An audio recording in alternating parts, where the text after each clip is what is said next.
Welcome to Built with Purpose. I am Chris Fay, and this is the show where vision meets execution and leadership leaves a legacy.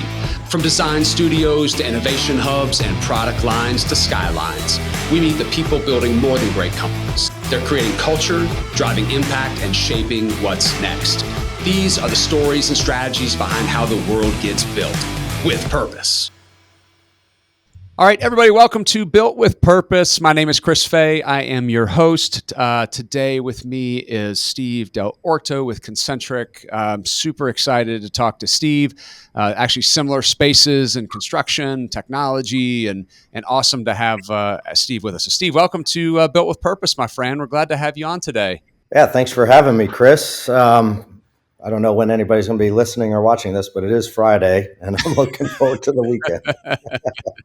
Well, the magic of podcasts is that these do actually populate on Tuesday. They'll pop up on Tuesdays, right. But I did this one time where I pre-recorded one. It was ahead of a football game, and then I realized that it actually wasn't coming out till 2 weeks later, and so I was a little bit off on my timing. But whatever. It just hopefully it shows the audience a little bit of a casual nature of what we're trying to create. So yeah, you mentioned you've been traveling a good bit. You mentioned a bunch of cities and where you've been and chance to kind of relax, come up over the holidays. So just kind of curiosity, what are you most excited about over the holiday? My daughter is a sophomore at the University of Oregon, SCO Ducks. So it'll be great to have her home just for a week.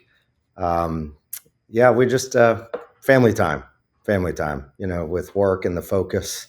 It's important to take those times when you have them and really, try to be present and have fun as a family. So that's what we're setting out to do. And you mentioned lacrosse kind of in the warm up. Is your daughter playing? Is she playing lacrosse at Oregon? She was a lacrosse player. She does not play at school, but my youngest daughter, who's in 8th grade, is a rock star attack, and so she's on a traveling club. So we have tournaments largely throughout the summer, fall, and winter, and then the rec season kicks in for the spring. So it's like lacrosse, and then you throw in a bunch of other sports like soccer and cross country, and kids busy. Yeah, I've got a 14 and 16-year-old boy, and so they both into football. But my older son is a lacrosse player, so he's a middie and loves it, man. And I tell you, I grew up in Atlanta, and we didn't have lacrosse growing up. We had like the traditional sports, and oddly enough, I played ice hockey in Atlanta growing up. So we had this like multi regional whatever ice hockey league, but no lacrosse. So go figure. But it's been so cool to watch my son play lacrosse, and like I'm living literally like vicariously through him. I'm like, hey man, you want to go throw the lacrosse ball? And because it's such a cool sport. It's the best sport, I think. It just takes all the great stuff about basketball, a little bit of football, and just the physicality, soccer. I have coached my daughter's lacrosse teams since they were little. I've now retired. I'm like my first year into coaching, retirement as a coach. After whatever it was, 9 or 10 years, it was just with work. I just couldn't do it anymore and do it well. But it's a phenomenal sport, and it's growing out here in California in particular. Yeah, I can only imagine. What's your one piece of advice to a budding lacrosse player for them to get better? Like, what's kind of your one coaching advice to them? I think it applies to just about every sport, but with lacrosse, the fundamentals are just so critical. The technique, because there's a lot of mechanics in the motions, and until you can really, really nail those down, you're not going to do much if you can't pass and if you can't catch. So yep. there's no way around it. There's no role for you out on the field if you can't pass and you can't catch. So that's right. I was always big on the fundamentals, not plays or anything, just simply pass, catch, and just general game IQ starts to evolve. Yeah. And it's funny. And we were talking in business too. Sometimes we had a conversation with our sales team earlier this week on Wednesday at a joint sales meeting, and we were talking about like getting back to the basics, like what are the core things that a successful sales professional can do And before you start worrying about all this other stuff and all this other complexity, like what are the core things? Whether you're a leader or a technical person or a salesperson, it's got to, when you said back to the fundamentals, I just immediately went back to that conversation that I had with our team. Yeah. Yep. Well, Steve, let's just for the audience. I mean, I know you're doing some pretty awesome stuff. You got this awesome career in construction prior to, and super interested to learn more about you and kind of your past and what you're working on today. So, give us like the 30,000 foot view of Steve. I appreciate that. No, I've been in the construction industry my entire career and spent 26 years with one company. Started as an intern. And just kind of grew up the ranks to where I was, running the western half of a top 10 general contractor. But I got to a place where, having done some amazing projects, Salesforce Tower, the Golden State Warriors Arena, amazing museums in LA and hotels in San Diego and convention centers and stuff in Seattle. I just started to see patterns with where the industry was seeming to make some progress and modernize itself, and then the areas that it wasn't. And one of the areas was in pre-construction, which coming up in construction as a project manager, doing some bits out in the field as a superintendent, and generally coming up through the ops side, as they say. I always was drawn to the bid room, certainly doing all of the buyout, and then as the industry shifted, while I was in my career growth stages at the project level, really taking a hands-on approach and leading the planning effort, because for me it was I only wanted to sleep in the bed that I made, and I knew that if I could set the table for success well, notwithstanding the lack of whatever, we were going to have some great outcomes, and I was able to prove that out over years. And to the point where we grew our business unit tenfold in people, tenfold in top line revenue, and 44% growth in the margin, achieving 67% win rates. I mean, we were just crushing it. But I really felt that the key to that success was largely demonstrating, a value to the client that was far different than the competition. I always boil it down to certainty of outcome, because if you think about, I'm very empathetic to the owner, the developer, public, private, doesn't matter. You have people that have an idea, a need, a vision to build an asset, and they got to bring all these stakeholders together. But they're kind of on the ride. At some point, they become a passenger, not the driver. And they're a passenger on a 3 to 5 to sometimes 10-year journey. And that's a heck of a long time to go without some level of certainty. And the industry, just with the status quo today, just simply cannot provide that. So I did leave that part of my career to have another swing at it, but on the software side, because I knew with the focus on that certainty of outcome and the pure focus on how to help people plan jobs better, data was key to that. Good process was key to that. And what I also saw as a trend, which is, a well-known fact, there are just less and less people in the industry. So you've got a ever-growing deficit of talent in years of experience and just pure quantity. At the same time, we have population growth that I don't think people appreciate. By 2040, the U.S. alone is going to expand its population by 25%. So when you add, that's roughly 80 million people, more schools, more hospitals, more highways, everything, so that at the same time that we're losing people, something's got to change. So the people aspect of it is really, how do we drive an efficiency of what people spend their time on? How much time does it take? And so I always think of it as a force multiplier. So all those things came together as the vision for ConCntric.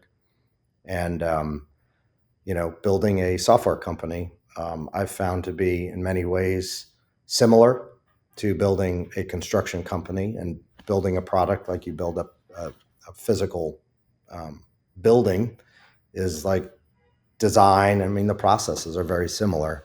There's a lot of aspects that are entirely different, and I'm going to school every day, which is fun. So it's challenging, it's refreshing that way. But no, we have an incredible team, an incredible company, and the things that we're doing are quite cutting edge on the agentic AI front, and just the sheer amount of efficiency that we're helping. If you think about it as bandwidth for people, we're returning bandwidth back to people in enormous amounts. So I've got there's a ton of questions that I've got just generally got, but kind of going back to your conversation, and I loved around certainty as an outcome, and just thinking about what you did in the business before.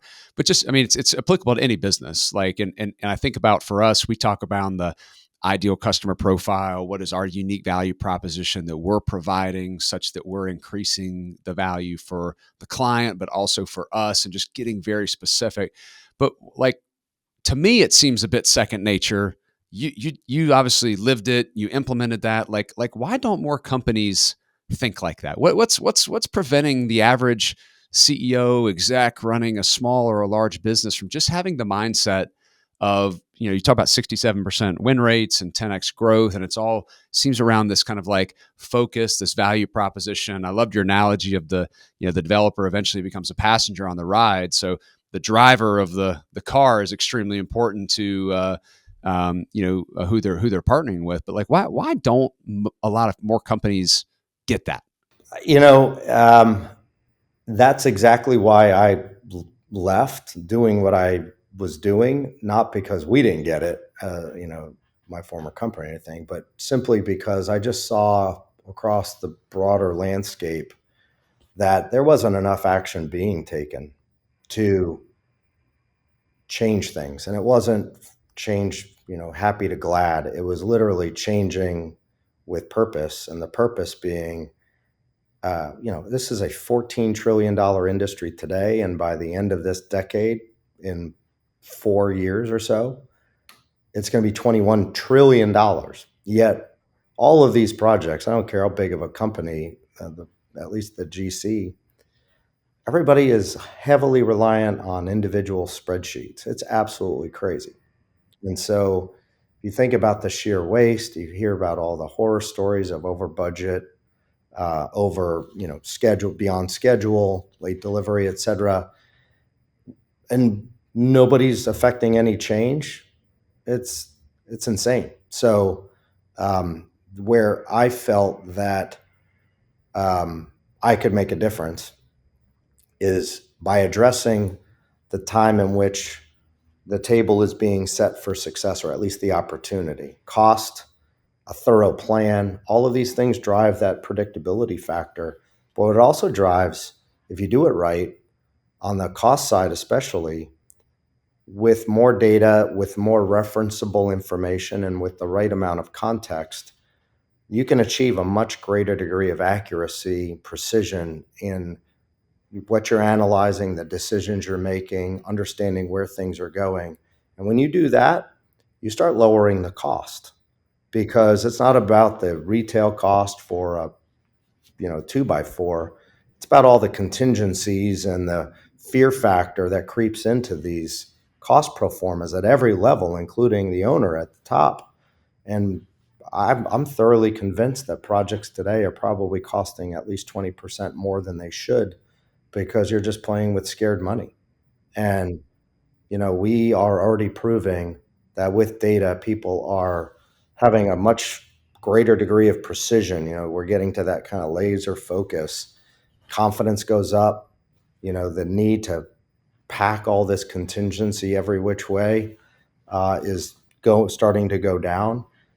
Now, what does that mean? Well, think about how many I saw firsthand, how many schools, hospitals, you name it, either delayed or deemed a no-go, not viable, simply because they exceeded some magical cost threshold. Yeah, before they even ever got started, right? Yeah, yeah. We talk about housing problems, and we talk about this, that, and the other.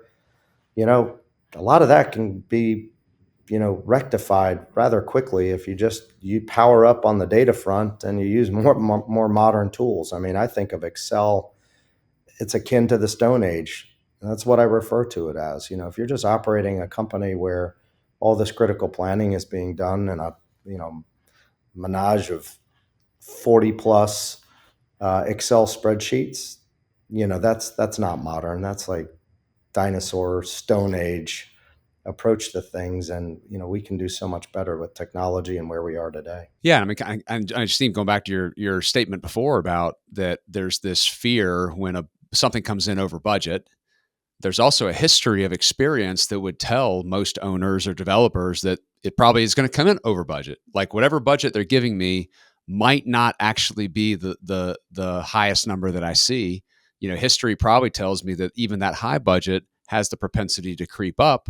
And so how do you change the perception? Like I think about where you were in your last role with the company, and obviously you all were doing something different. You have to go communicate that to these owners as kind of a different value proposition. And then in today's space with your software company and doing this, like how do you go out and communicate that to folks? Are they like, yeah, I get that, I've heard that before, or do you have to find somebody that gets it, that's wanting to solve a problem and helping you maybe be kind of a benchmark, and then you use their story to go rinse and repeat with other people? But like, how do you preach this message? What works for you? What worked for you in construction? What's working for you in this space?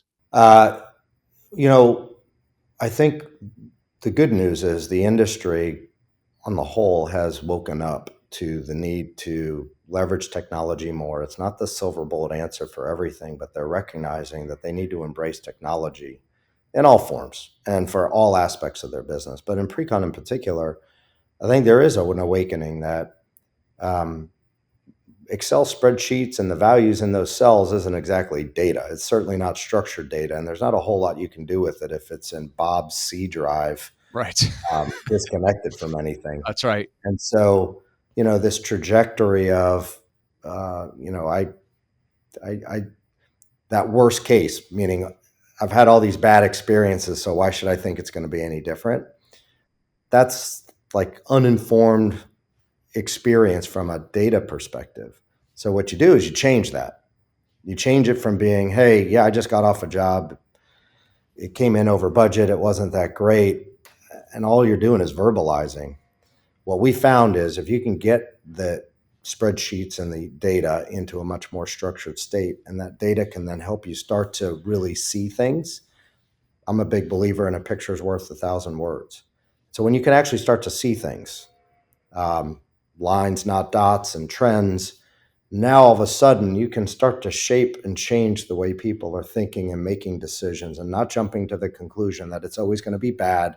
And because it was bad in the past, I better add a little bit more money and a little bit more cushion to guard against the bad, because that just is this like negative flywheel effect that is just self-reinforcing in the wrong direction.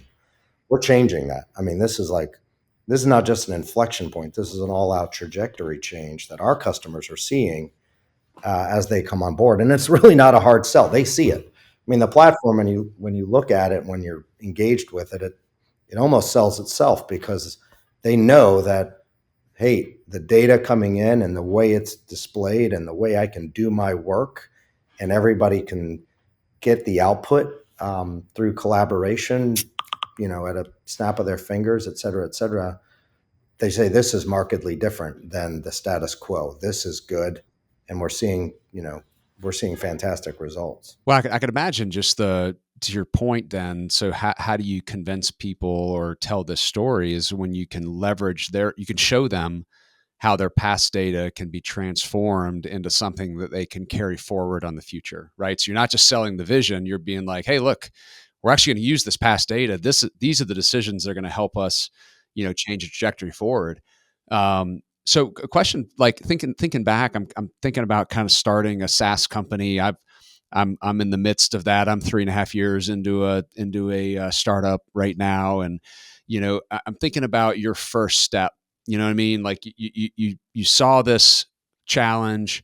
You probably built some kind of homegrown tools in your last executive leadership role, but like tell me about that. What's that experience like? I start the company. I have that idea. what's the first problem we're trying to solve? Like, I got to hire like developers to do this stuff, but like, what was kind of that first thing when you're like, I can do this, I can start this company? Like, give me a little bit of insight into that startup process for you. Well, I think there's no replacing um, firsthand experience and like domain expertise. And, I would encourage anybody who's got an idea to pursue it. But for what we're solving in construction and the pre-con space, especially, these the interrelationships of the different things you're doing in pre-con are quite complex. And I would argue, damn near impossible for an outsider to come in and make sense of this very iterative, nonlinear, fairly complex, process that involves many, many stakeholders. So what I had an advantage of was 26 years, not 2 or 3, but 26 years of like actually doing this work as an operator hundreds, if not thousands of times.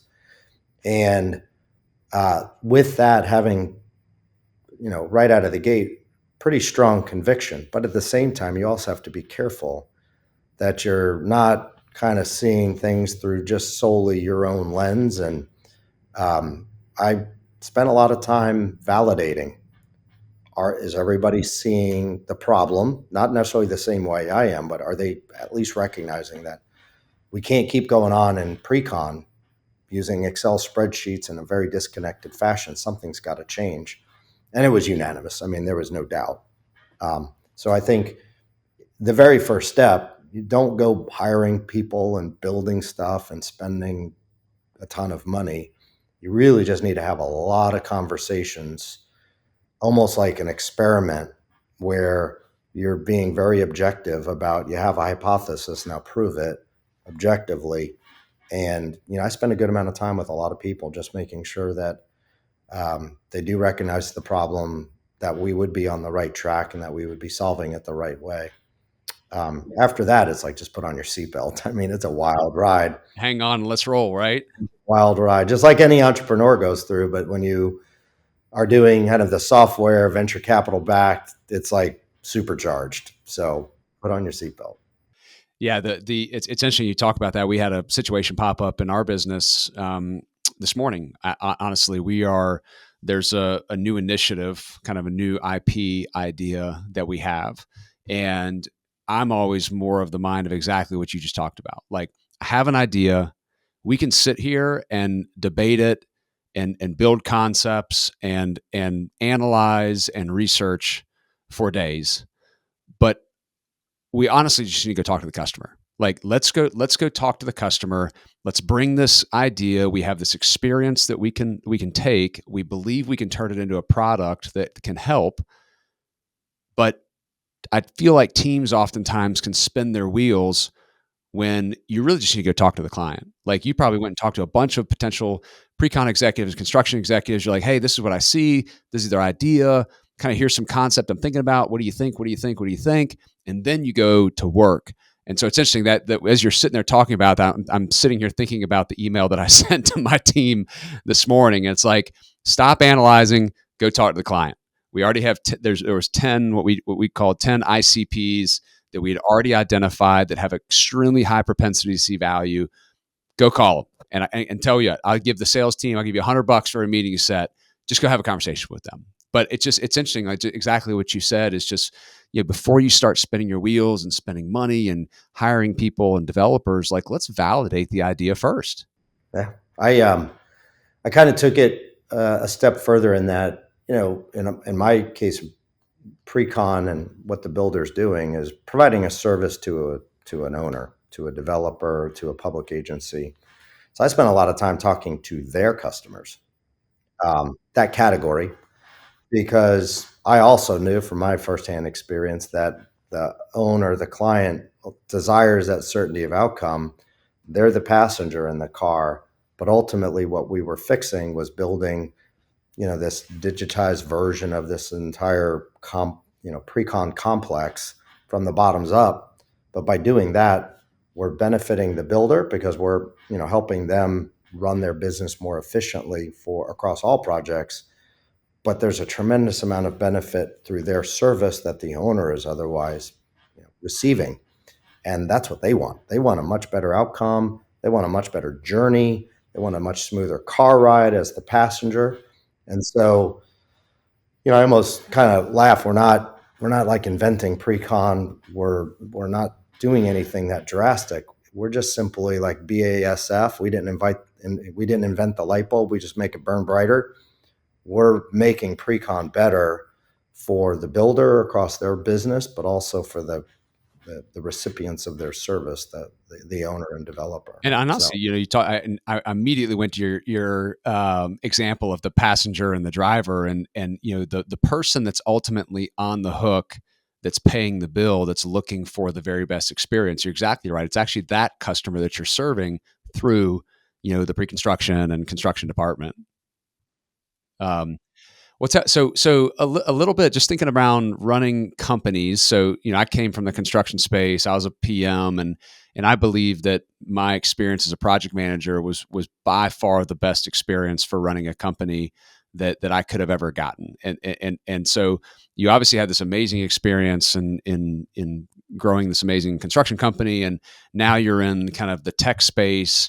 But it's different. I mean, there's a you know face-to-face aspects, shaking hands, relationships, very heavy in that area.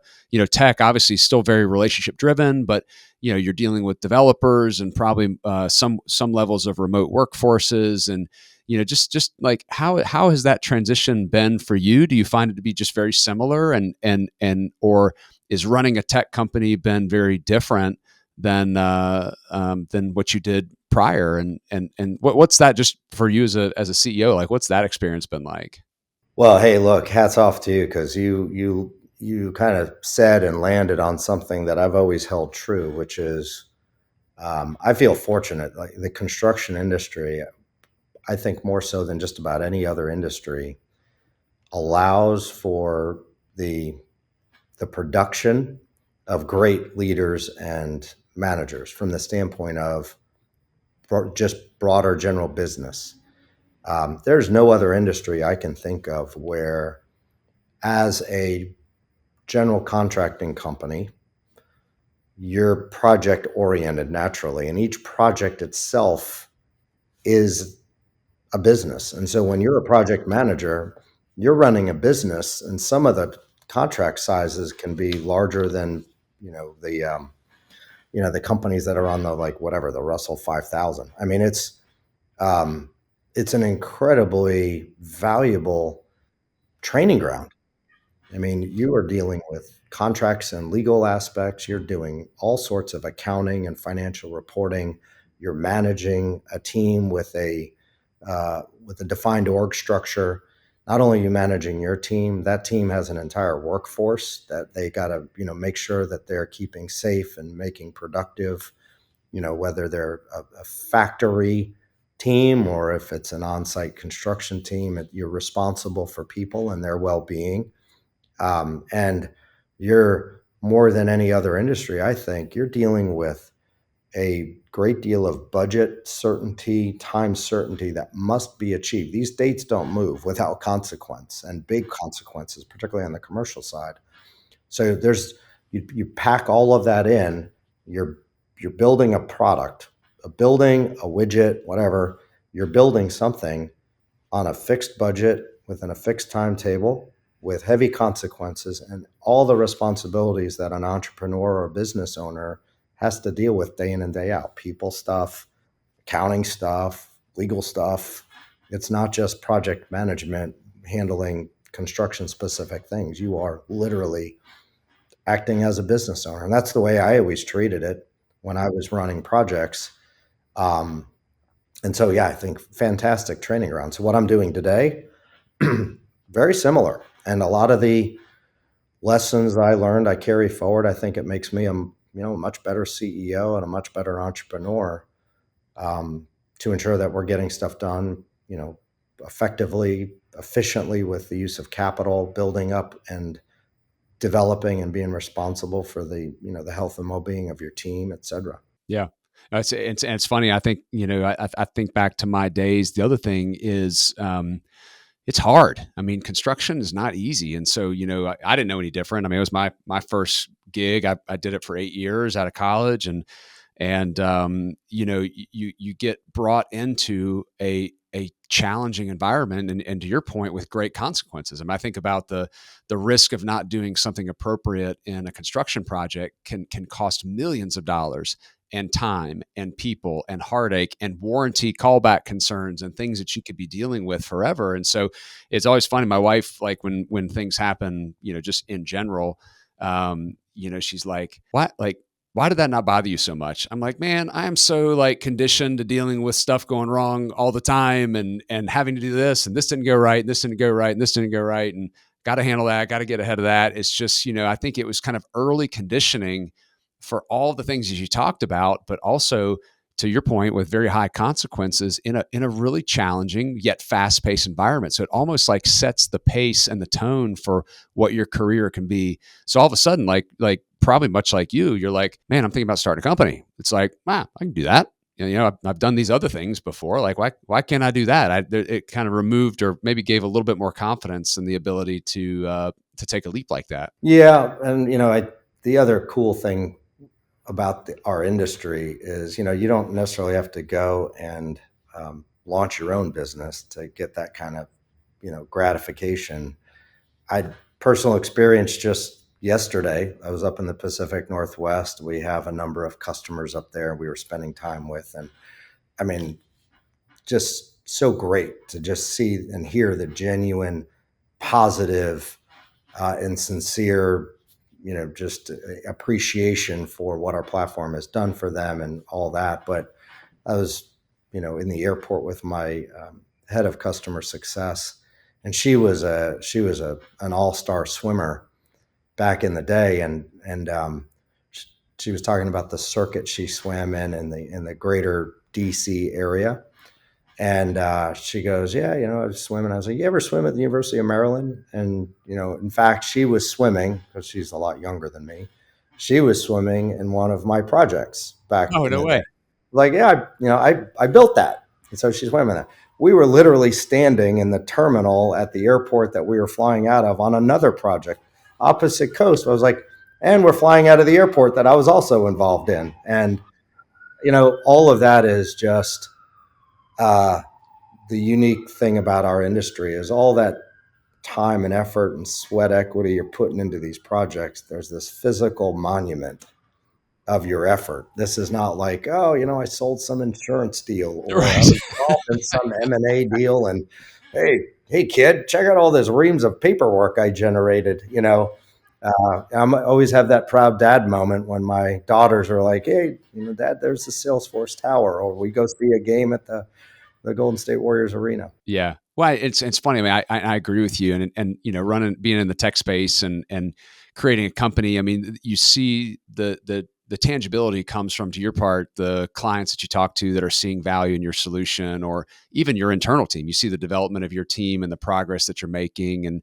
But man, I tell you what, you're exactly right. Like, just that pride, and I was, we live in the Southeast and kind of a mid-market GC, and I did a lot of commercial work and some industrial work, and I still live in the community that I did most of my work in, and I see these buildings, these landmarks, these things that I was a part of or that I built, and it immediately helps me bring back to the memories of going through that experience, and even the time of my life that I was in. The first project was when I was getting married to my wife. I built an upfit restaurant within the building that I built. We had our rehearsal dinner. There's this other project, and it just kind of goes back to all these life moments. And then, to your point, my kids, they're aware of the projects that you built, and just this sense of pride of having this like tangible thing that you can look at, and that's not being thrown in the trash, in 30 days or a year, but it's going to be here far, far longer than I'll be here. Yeah, it's true. Man, so I want to pivot a little bit, Steve, to kind of the way that I'm getting a sense already of kind of the way that you lead and communicate with your team, but just kind of in general. I mean, talk to me about the way that you run ConCntric and the way that you run your team. I mean, obviously fast paced. You got sales and customer success and tech and development. You probably have ops, and you talked about having these kind of in the venture and the funding space. Like how do you, as a CEO and a leader, like what's your style? Like how do you make this thing happen? Well, I mean, again, the project management routes was great training grounds because no one person can go out and physically build a building. You have to have a strong team, and you've got to have a clear organization so that way people know what's expected of them, the direction they need to be going, and what they need to be doing day in and day out without having kind of task orders sent to them every hour. So I'm just a big believer in teamwork, and you roll up your sleeves and you know dig into anything and everything that needs that level of attention. But ultimately, it's also about delegation. Me as a leader, again, can't do everything. I've been fortunate to have some really great people that are experts in those particular areas: marketing, customer success, product, engineering. And so you just really, with them and through them, are executing the vision. But, what you do need to do is provide direction and a vision of where you want the company to go. There's so many things that come at you that can distract or change, cause you to change your priorities on a daily basis. And I think that you got to have a pretty firm hand on that rudder and know exactly where you're going, and just, you know, stay that course, if you will, for whatever you have determined is the objective. And, the other thing that you're constantly doing is prioritizing the allocation of resources, people, hiring, money. Um, so, um, my style is just keep moving forward as a team, have everybody clear on what the vision and the mission is and what we're trying to achieve, uh, cut them loose and let them go do their thing, and, try to support them as they go. But, also try to lead by example. I mean, if there's an issue, uh, run to it. Don't run from it. Get in there, roll up your sleeves, do whatever it takes to get that, issue, triaged. Because I think it's easy for everybody to celebrate all the wins and just think of nothing but the good and just try to avoid or not think about the bad. But nothing will take a project down, nothing will take a business down than if you don't have everybody seeing that if you can avoid a problem and a gathering storm on the horizon, go run to it, fix it and make it a positive. And if you do tackle that, then you're doing something special. So, but I think fundamentally it's just good business too. You hire good people, you take care of those people, you cherish that customer, and you support them to no end. The rest of it kind of takes care of itself. It's funny as you were saying that, Steve. I went back to a one of the leadership retreats that we did a couple years ago, and everybody was supposed to bring a prop or something that kind of represented them at that state of their leadership process. And so we had a guy that brought a stuffed buffalo, and he stood up and he's like, I brought this buffalo, and he was in a part of our business that have seen some turmoil in the market and everything, and it's been tough sledding, not because of what he's done or what that we've done, but just by nature of the area of the industry that he's in. And he gave the analogy of the buffalo in a storm runs into the storm because they will be out of the storm that much faster. But the cow runs away from the storm. So by the time the storm catches them, they're actually in it significantly longer. And he's like, my mentality is I'm going to be the buffalo. Like if the storm is coming, I'm going to run into it and I'm going to attack it because I know I'll be out of it that much faster. If I avoid these conflicts, if I avoid these challenges and run from it, it's going to catch me and I'm going to be in it a hell of a lot longer. So it was like, I sit there, I'm thinking about you, like you see a problem, like you run to it. You don't kind of roll up the windshield or roll up the window and go by it because it doesn't it doesn't solve the problem, right? I think that buffalo's name probably was Winston Churchill, because he famously said, "When you're going through hell, keep going." You know, because you're not going to get through it any faster. No, and it's still going to be there. It's still going to be there. You mentioned AI and you mentioned agentic work and what you all are doing in your platform, and I'm just curious. I mean, kind of talk to me about where you're seeing AI impacting, your ability to execute your organization. How you're seeing, it in your product offering that you're using, and then everyone's kind of wondering where this thing is going to go, and I tend to kind of be on the bleeding edge of thinking that it's going to be wildly impactful. But I'm curious, like in the next kind of 2 to 3 years, like what's your thoughts? I'm just kind of curious about your thoughts on AI and what you're seeing. I haven't been this excited about something in a long time. This AI is it's unbelievable, and I started with the roadmap when I launched all of this way back when, and when you have data and presumably structured the way we are, I always knew, although I didn't know anything except for how to spell it, but I had AI and ML in the upper right hand corner because I knew with process and with data, there would be something there. And this is going back long enough to where kind of the everyday thinking of what we're, agentic AI, I don't even think was a term I was aware of back then. We're going back 5 or 6 years.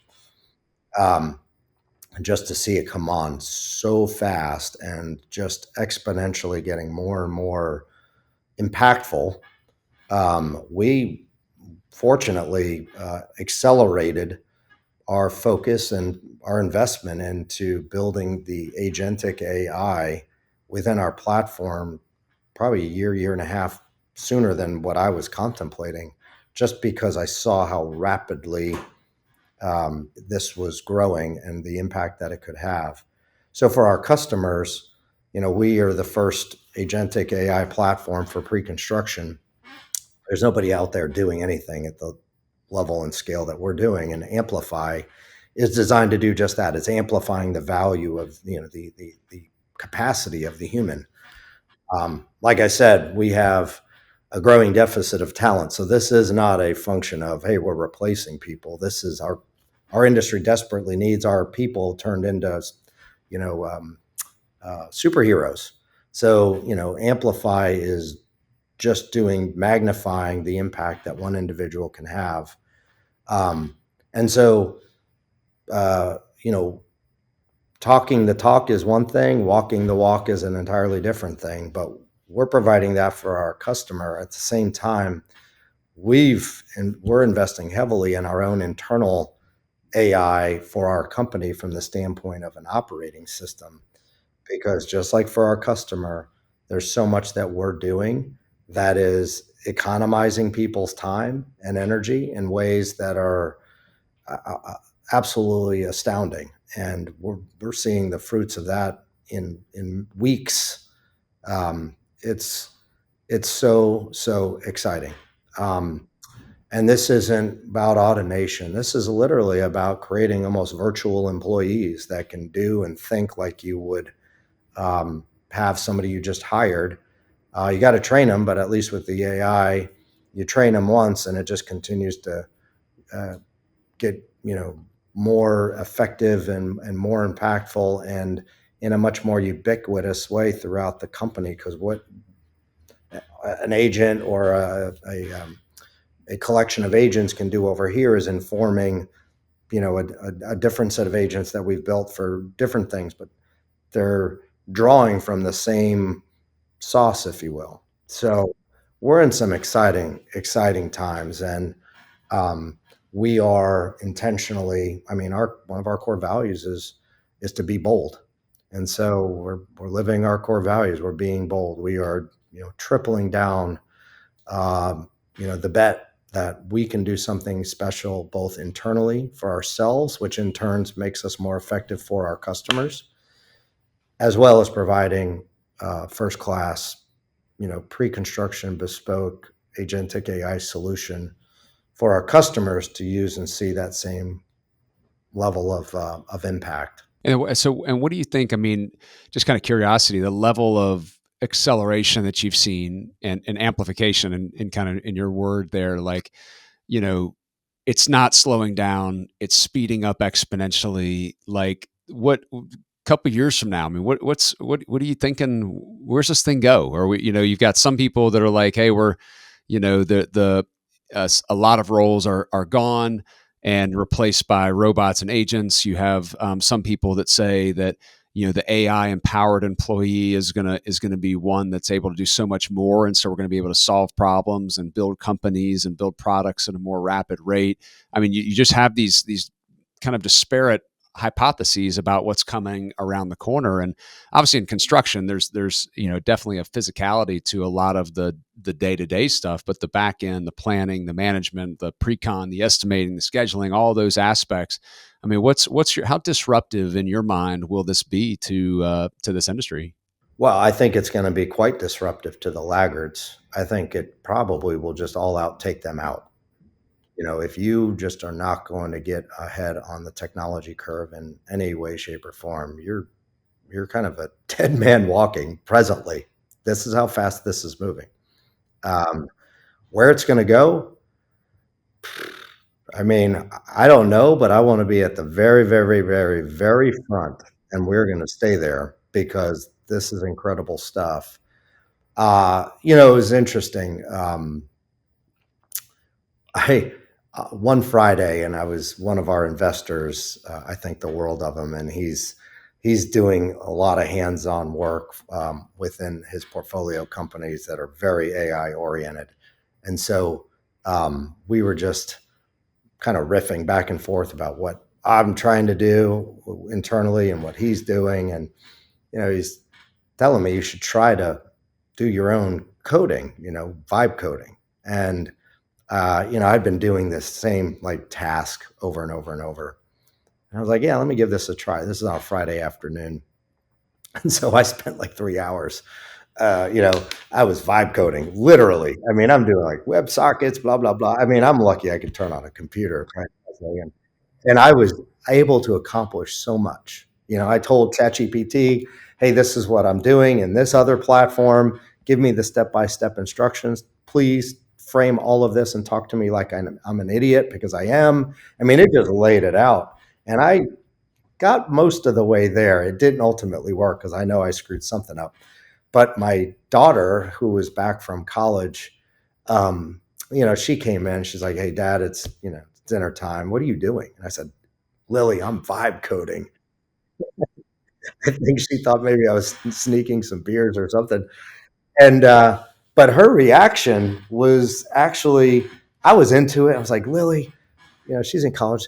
This is the future. Her reaction was, oh my God, if you're doing this, I don't stand a chance of having a job when I graduate college.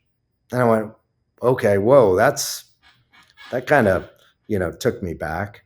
But the way it made me think about things and the advice I could give to her was, look, this is about change, and you need to take this opportunity to learn and invest how to think differently, how to leverage AI, how to manage AI, because that's what I look for when we're hiring people today, are very AI forward people.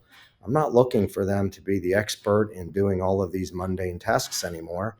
I want them to be thinking about, how do we avoid all that, automate it, create virtual versions, blah, blah, blah, but manage, think, review, and look at the output and, just leverage the hell out of it so you can do all of the other great, important stuff that humans can do that really AI can't. So, you asked about the future. I don't know what it is. And I would encourage anybody to just really, get into it, figure it out, because who knows where it's going to go, but it's not going away. Right. Yeah, I think the word that I think about is being curious. We did a little AI enablement session earlier this week, and I had somebody say, well, like where do I get like a salesperson, where do I get started? Like what can I do? And I said, don't ask me, ask AI. Like, hey, I'm a salesperson, or I'm a tech person, or I'm a leader. I've never used AI before. my boss gave this to me and I don't know what the hell to do.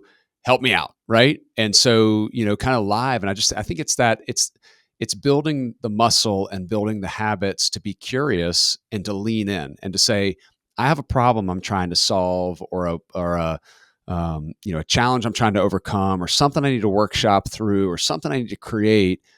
How does my first instinct need to be, how can this be an AI enabled workflow? And it's interesting. There was a guy, an AI consultant I worked with. He's actually from West Coast, where you are. It was a year ago, August, so just over a year ago.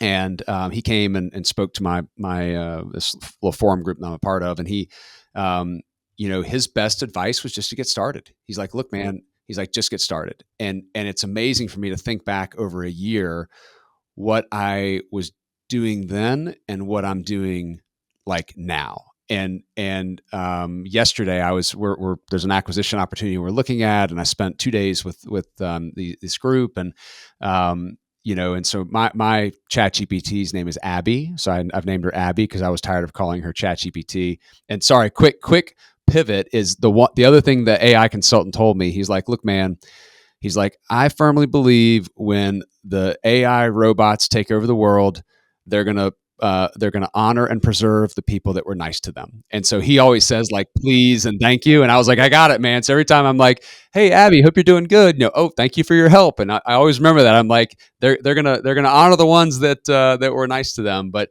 last night I'm in the car driving back from Charlotte, North Carolina, and popped on advanced voice mode, and like Abby and I talked for an hour, right? Just brainstorming through stuff. And it's just like, man, I mean, the more I use it, the more value it provides. And I agree with you. What it can do for our companies and our people. The reality is, the person that leans in and is curious, asks questions, gets better every day, looks at this as like a just progress over perfection, and it's not too late to get started. But today needs to be the day. Like you got to get going. You do.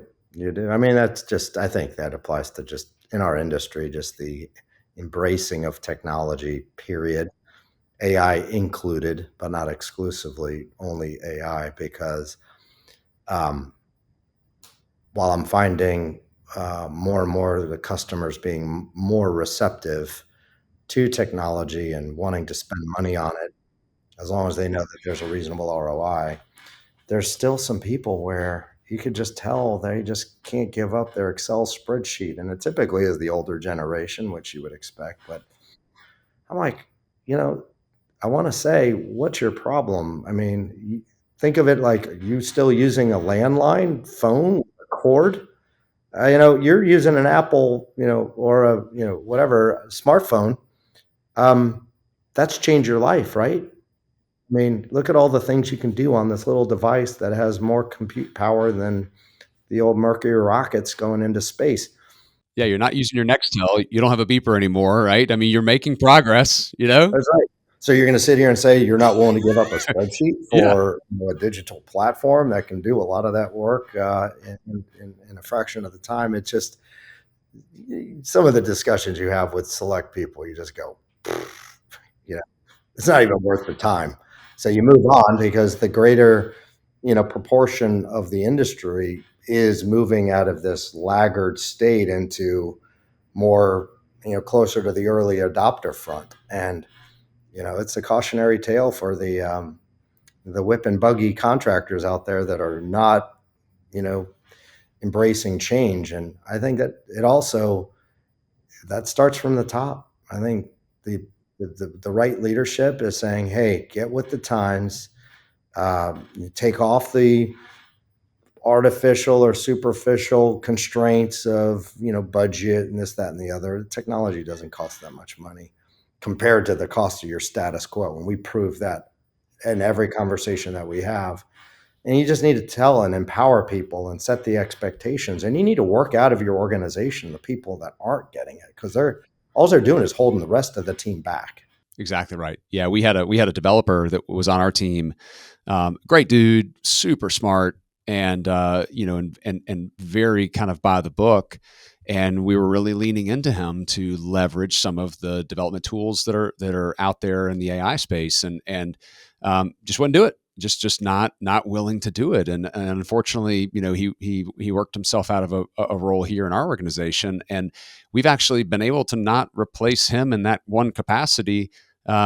And just leverage a piece of technology, and it's having surrounding yourself in your words to surrounding yourself with people that are going to lean into this, right? And really, to your point, starting at the top and just saying the leader has to set the pace and the tone, and then surround yourself with people that are going to follow that direction and be curious and lean in. I mean, you're exactly right. I mean, it's amazing, and you feel bad for, to some extent, some of the people that are laggards and holding on, but change is inevitable. There's changes happening every single day, and people are resistant to change, and some people embrace change. And you got to surround yourself with people that align with what you're thinking and where you're going. Yeah, absolutely. So, well, Steve, we're coming up on the end here, man. I can't tell you, I could sit here and talk all day long. I would love to get a little deeper into your solution and the technology, and just talk shop from the pre-con and pre-construction days. But coming up on the end here, I mean, any parting words for the audience? Just thinking about some of the topics we talked about today. Maybe like what's one thing that you would want to share just with the audience here, just to give them a little pointer or a kick or a nudge or something from all of your experience? Yeah, that's a good question. There's a lot. It's hard to say. It's hard to say one thing. The Specificity would be helpful. Or maybe let's do this way. So instead of the listeners, you're you talk about your daughter getting out of school. My boy's 16, 14 years old. They want to start a company. They're interested in construction, leadership, technology. Like, what's that one piece of advice that you give to them today? It's more or less what I tell my daughter is like, invest in yourself, right? If you're going to school, pour your energy into just learning, making yourself better, keeping options open, so that way, you can really entertain all directions of where you can take your career and your personal life. But, same thing I would always, encourage and tell the young folks that came to work under me at the projects and the company is, don't, I think the younger generations tend to think about career progression as like, all right, I did this task, check that box, now I'm, go for the promotion. And they just really are trying to climb some kind of ladder at some ridiculous pace. And it's like, no, the way to get ahead is really to master your craft. And to master your craft, you need to spend time, you need to invest your energy and your curiosity, and really, really do well and become the master of whatever it is your role is at the time, and the tasks and duties that you're given.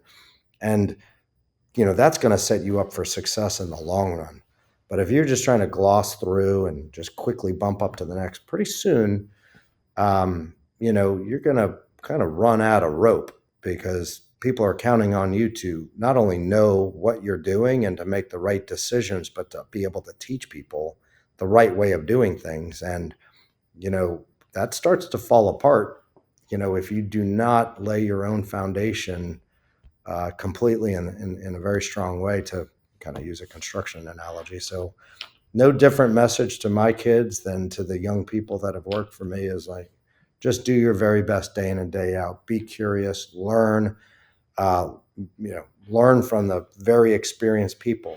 We would have, you could have a young engineer graduating from college, and they have this construction management role, and you go out onto the job site and start thinking like you're the boss and barking at people. Time out. Not going to go very well. No. You see that plumbing foreman in there? That person's invested 40 years in mastering their craft. You are to respect them and be deferential. That person's going to teach you more in this project than you've probably ever learned in school. And, it's just a mindset. Go ask them, what can I do to help you do your job, achieve the dates or whatever? What can I get out of your way? I just want to pave the path. So are there issues? Can I get you water? Doesn't matter. Just learn from them. So it's just kind of that humility, and just being curious and wanting to do, or setting out to do whatever it takes to learn and be your very best. And then, I think that from a career path, it starts to take care of itself. Yeah. Yeah. No, I agree with you. And I kind of thought back to your analogy you said earlier about, sleeping in the bed that you make, or, wherever you are is doing the very best that you can in that role with that company. And if you're always looking for the next thing, you're never going to be fully committed to the organization that you're with, or the craft that you're trying to perfect. So awesome, man. That's a great, awesome ending point. So, Steve, I can't tell you how much I appreciate you being on today, man. It's a great conversation. Please check out Steve and his company ConCntric and all the great things they're doing in the industry. And Steve, I'd love for us to connect and stay in touch, my friend. Oh, count on it. Awesome. Okay, thanks for joining me on Built with Purpose. If you have enjoyed today's episode, subscribe, share, and leave us a review. It helps more bold leaders find the show. For resources and show notes, visit our website and connect with me, Chris Fay, on LinkedIn. Until next time, keep building great companies, cultures, and legacies with purpose.